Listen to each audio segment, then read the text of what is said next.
Hi, I'm Johnette Crowley, one of the principals of Enlightened Leadership Solutions, and I have the opportunity today to bring you the second in our video series. And today's topic, a topic that I'm passionate about, is the power of focus.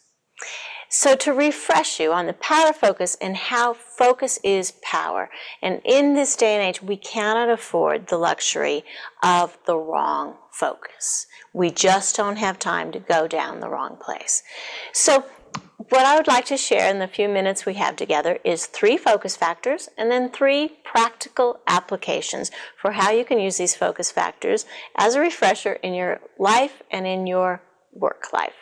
So the first of the 3 focus factors you'll demonstrate by sticking out your thumb. I know you'll feel silly, but stick out your thumb wherever you're watching this and take a look at your thumb. When you look at that, what does everything else look like? Blurry. Your thumb's sharp, everything else is blurry.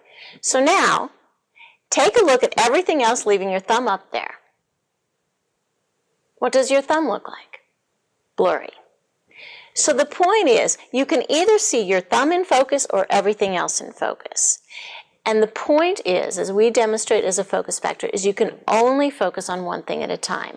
Everything else is there, but it's not crystal clear. It's not sharp. No matter how much we think we multitask, no matter how much we think we're smarter than this, the rule is you can only focus on one thing at a time.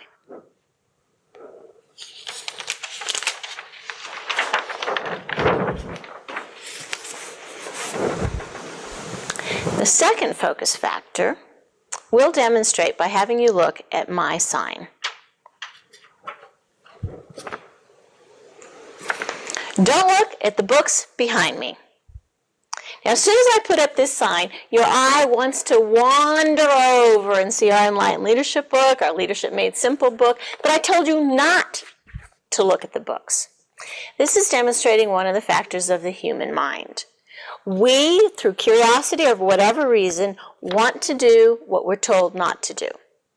The reason is our mind works in pictures. So when I say don't look at the books, your mind can see books, and so you're attracted to looking at the books. Your mind does not have a picture for the word don't, so the word don't doesn't even exist.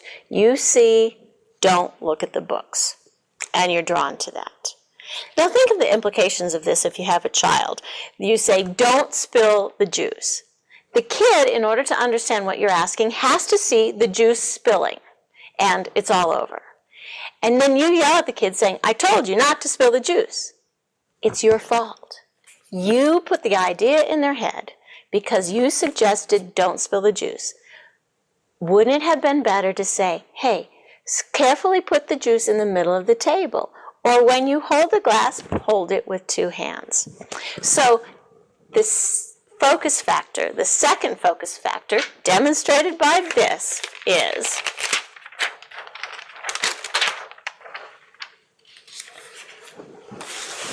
the words no and don't do not work.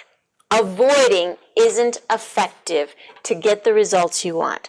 Think about how many times you say, whatever you do, don't say this to a customer, don't forget this. Instead of, please remember, say this to a customer. Tell the child how to hold the juice. So the second focus factor is don't and no doesn't work. Anytime you want somebody to avoid something, if you tell them what to avoid, that's what they focus on. It's just human nature.